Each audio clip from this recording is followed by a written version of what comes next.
Wednesday night, March 6, 2024, West Palm Beach, Florida. It was just after 9:40 in the evening. An 18-year-old girl named Kelby McCrae was sitting in her kitchen eating dinner. She had her phone propped up in front of her, FaceTiming with 3 of her friends. Normal, comfortable, the kind of ordinary moment that happens in homes all across this country every single night. And then the door opened. Kayshawn Shaw, her 19-year-old ex-boyfriend, walked into that kitchen, and he opened fire. Kelby McCrae was shot multiple times. In the head, in the back, in the neck. Her 3 friends on that FaceTime call watched it happen. They saw it in real time on their screens, and there was nothing they could do. One of those 3 people became a key witness for the West Palm Beach Police Department. Their account helped investigators identify Shaw within hours. When officers arrived at a home on West 13th Street, near Gaines Park, off North Australian Avenue, they found Kelby on the floor with multiple gunshot wounds. They found Kayshawn Shaw in the living room, slumped against a wall, with a self-inflicted gunshot wound in his head. Both of them were rushed to St. Mary's Medical Center. Kelby McCrae died at the hospital that night, a little more than 30 minutes after she arrived. Kayshawn Shaw survived through the night. He was charged with first-degree murder with a firearm before he died the following afternoon from his self-inflicted wound. Kelby's mother, Marla McKinney, was in that house. She found her daughter gravely wounded in the kitchen, and in the chaos of those first moments, she grabbed her phone and called 911. Her boyfriend came in and shot her, she told the dispatcher. My baby's dead. A neighbor heard the gunshots and also called 911. We heard the gunshots in the house, the neighbor told the dispatcher. The son ran, and when I ran to the house, I couldn't get in. The mother let me in, and by that time, this girl she's on the floor. Kelby McCrae was 18 years old. She had just graduated from Inlet Grove High School in Riviera Beach the year before. She was in her first year at Palm Beach State College. She worked as a model and a hairstylist. She had recently obtained her license to work as a security officer. She was an influencer who posted event videos and food vlogs, and in the days after her death, her Instagram following grew by thousands as people learned who she was. Her uncle, Ricky Aiken, said she was as intelligent as she was beautiful. He called her a go-getter, a shining light, a source of inspiration for everyone around her. But here is what makes this case impossible to sit with quietly. The night before Kelby was killed, police already knew Kayshawn Shaw was dangerous. They were already looking for him. He was already wanted, and he still got to her. Drop your city or state in the comments right now. We want to know where the True Crime Tower family is watching from. And if this story is hitting you the way it is hitting us, hit subscribe, because what happened to Kelby McCrae is a story that every single person needs to hear. Stay with us. The full picture of what led to that night. The warning signs, the 911 calls, the police chase that ended too soon, and the questions her family is still demanding answers to, is coming up right now. First at 10, we're hearing from the family of a teenager murdered in her own West Palm Beach home. Police say Kelby McCrae's ex-boyfriend killed her and then himself. Good evening. I'm Felicia Rodriguez. Thank you for joining us now at 10. It is a story we first told you about as breaking news last night at 11. Ari Heiss spoke with that young woman's family earlier tonight. He joins us live in West Palm Beach. And Ari, as much as they're hurting, they say they refuse to be sad. Yeah, this family is showing remarkable strength, Felicia. They tell me they will not spend one moment mourning Kelby McCrae's death. They say they will instead focus all their energies on celebrating her life. Kelby was a beautiful young soul. You know, she was as intelligent as she was beautiful. Kelby McCrae's family says the 18-year-old had a bright future. She had a flair for life, you know, a flair that still inspires us today. She was in college studying cosmetology, already running her own hairstyling business. She loved making her friends and the young women around her more beautiful. That was a gift that she had, to make everything around her beautiful. Wednesday night, Kelby was killed. Police say her ex-boyfriend, 19-year-old Keyshawn Shaw, came into her home on 13th Street in West Palm Beach, shot her while she was FaceTiming with friends, and then killed himself. A neighbor heard the shots and called 911. And when I ran in the house, I couldn't get in. The mother let me in, and by that time, this girl she's on the floor, she's in the... We don't know whether he forced his way in. At this point, detectives have not said what he was doing, how he got in the house. Police say Shaw was living with Kelvy. Even after the two broke up in January, she let him stay because he had nowhere else to go. But that ended Tuesday when he threatened Kelvy with a gun. Officers tried to catch him, but he got away until he returned Wednesday night. What would drive you to feeling so hopeless that this one relationship that you probably wouldn't even remember in a few years became the crux of your life and the destroyer of futures and potential? But despite what was destroyed, Aiken says his family refuses to let Shaw win, refuses to be devastated by her death. My family's rejoicing. We're rejoicing at the life that Kelby lived. We're rejoicing at the impact she's made. And Aiken tells me they're hoping that perhaps some good can come out of Kelvy's death. They're hoping that maybe a woman in an abusive relationship will see what happened to her, and perhaps they'll get out and find some place that they can be safe. Reporting live in West Palm Beach, Ari Height, WPBF 25 News.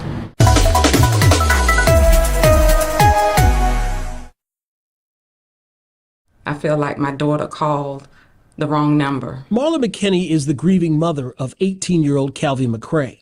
To this day, she questions how West Palm Beach police handled the response to her daughter's domestic violence case. Maybe if she'd have called the Palm Beach County Sheriff Department, maybe Rivera, she'll still be here.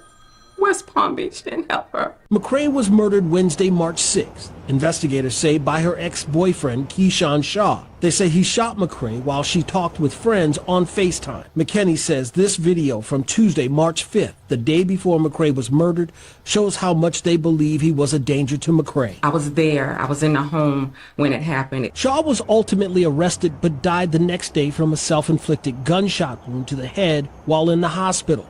Monday, McKinney and her attorneys claim the West Palm Beach Police Department failed to keep her daughter safe from Shaw, even though there was never a restraining order previously filed, and Shaw had been living at the family's home for a period of time. After the pursuit was called off, at no point in time did any of the officers offer Miss McCray a safe place to go. They didn't offer to relocate her to an undisclosed location to keep her safe from someone who was foreseeable to come back home and possibly commit another violent crime. And that's exactly what happened the very next day. I reached out to the West Palm Beach Police Department for a response, or at least a clarification about their policy on domestic violence cases, but I haven't gotten a response. Stuart Kaplan is a former FBI agent and now practicing attorney.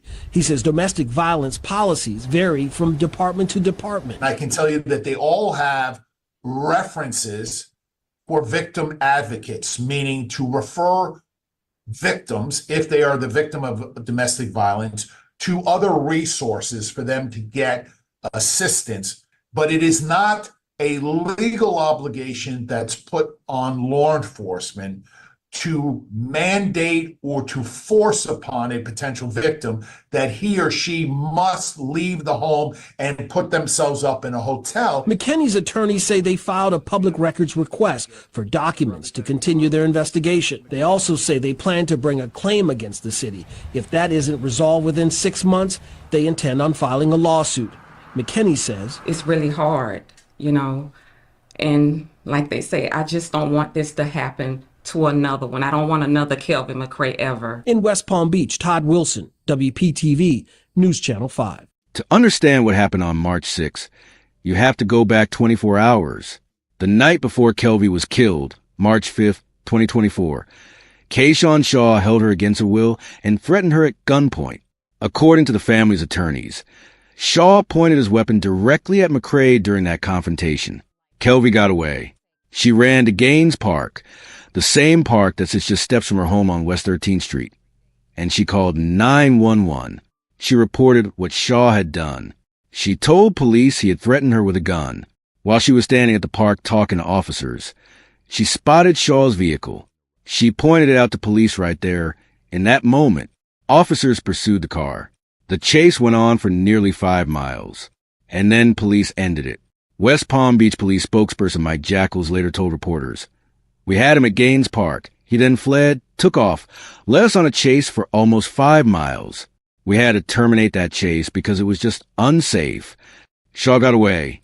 At the time of the chase, Shaw was wanted on active warrants, aggravated assault with a firearm and domestic battery by strangulation, not minor charges, not first-time warnings, violent offenses, and he was still out there. Police were actively looking for Shaw in the hours leading up to the shooting on March 6. They knew who he was. They knew what he had done the night before. They knew he was armed. And Kelvie McCrae, who had done everything right, who ran, who called 911, who pointed out his car to the officers standing right next to her, went home the night of the murder. Despite the breakup, Kayshawn Shaw had still been living in the home he shared with Kelvie and her family. That detail matters because it tells you exactly how he knew where she was. On the night of March 6, Shaw was not supposed to be there. But according to Kelvie's uncle, Ricky Aiken, Shaw snuck back into the house while someone went outside to take out the trash. He came in through the opportunity of an unlocked or briefly open door. Kelvie was in the kitchen. She was eating dinner. She had her phone in front of her, FaceTiming with 3 friends. She did not know he was in the house. Shaw walked in and shot her. Multiple gunshot wounds to her head, back, and neck. The police report confirmed the locations of each wound. She was found on the floor when her mother and a neighbor reached her. Shaw went to the living room and shot himself in the head. Officers who arrived at the scene found him leaning against the wall. The 3 people on that FaceTime call, who had been talking to Kelvie just moments before, witnessed what happened. One of them gave police the identification they needed immediately. West Palm Beach Police spokesman Mike Jackals confirmed. One of the 3 on FaceTime was actually a witness for us that provided that quick identification. Both Kelvie and Shaw were transported to St. Mary's Medical Center. Kelvie died there that night. Shaw was charged with first-degree murder with a firearm the following morning. He died that afternoon from his gunshot wound to the head. We want to hear from you. Have you or someone you know ever been in a situation where you reported a threat and felt like the response was enough? Leave your thoughts in the comments. Your voice matters here, and this conversation could reach someone who needs to hear it today. The family speaks, and the questions that remain. In the weeks and months after Kelvie's death, her family did not go quiet. They spoke, they pushed, and they started asking the question that had been sitting over this case from the very beginning. Kelvie's uncle, Ricky Aiken, described his niece to reporters with clarity and love. He said she was as intelligent as she was beautiful. He said she had a flair for life, a flair, he told WPBF, that still inspires a family today. He said the family was not going to let Shaw win by devastating them.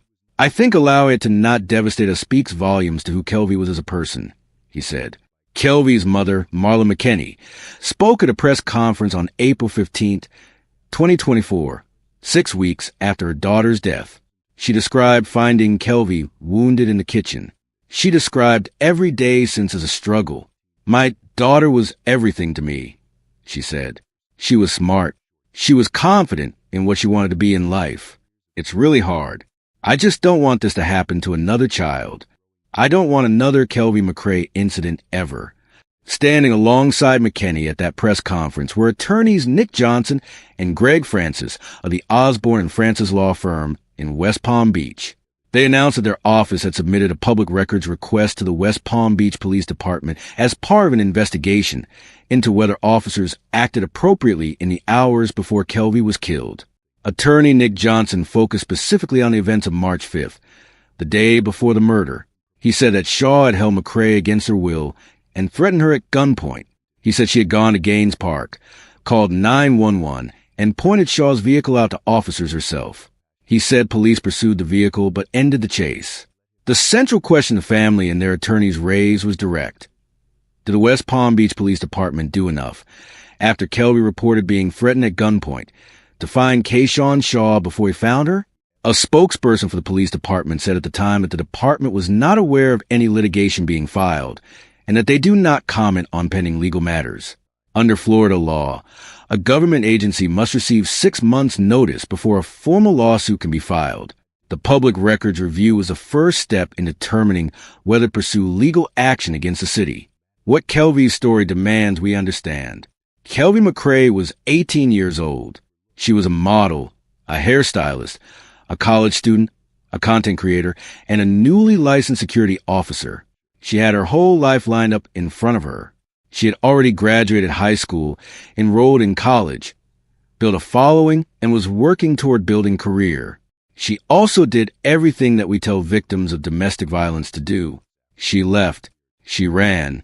She called the police. She stood at that park and pointed out her abuser's car to the officers standing right next to her. She reported the gun. She reported the threat. She gave police every piece of information she had. And 24 hours later, she was gone. That timeline, from the report to the murder, is not just a sequence of events. It is a pattern that domestic violence advocates have been raising for decades. The period immediately after a victim reports a threat, leaves a relationship, or tries to get help, is often the most dangerous window of time in any abusive situation. Shaw was not some unknown threat. He had active warrants. Police had just chased him. They knew exactly who he was and what he was capable of. West Palm Beach Police spokesman Mike Jackals said it plainly after the shooting. It's just heartbreaking an 18-year-old was killed as a result of domestic violence. He also said, if anybody is in an abusive or a domestic violence type of relationship, it's important that they get help. It's not easy, but there are resources available. And that is the truth. It is not easy. Kelvy knew it was not easy. She tried anyway. She reached out anyway. She asked for help anyway. Her family is now left carrying the weight of a system that, on that specific night, could not close the distance between a known threat and the person that threat was aimed at. Her uncle Ricky Aiken said something after her death that has stayed with people who followed this case. He said, I believe the prevailing message through this experience is that we should be highlighting the need to protect our girls through making sure they know what to do if they find themselves in a situation like this. That message is not about blame. It is about building something better. It is about making sure that when a young woman stands at a park and tells police her ex-boyfriend just held a gun to her, that information moves fast enough and far enough to actually protect her. Kelvy McCrae deserved that protection. Her mother deserved not to find her daughter on that kitchen floor. Her 3 friends deserved not to carry what they saw on that FaceTime call for the rest of their lives. If you or someone you know is in a dangerous relationship or has received threats from a partner or ex-partner, the National Domestic Violence Hotline is available 24 hours a day at 1-800-799-7233. You can also text STAR to 88788. These calls and texts are confidential. You can also call 911 if you are in immediate danger. And if you have information related to any case involving domestic violence in your community, do not stay silent. Silence does not protect anyone. If this story moved you, share this video right now. Put it in front of someone who needs to see it. Leave a comment. Hit that subscribe button and become part of the True Crime Tower community, because we cover these stories so they are never forgotten. For Kelvy, for her mother, for every person watching this who has ever been in a situation where they needed someone to take their fears seriously. We will see you in the next one.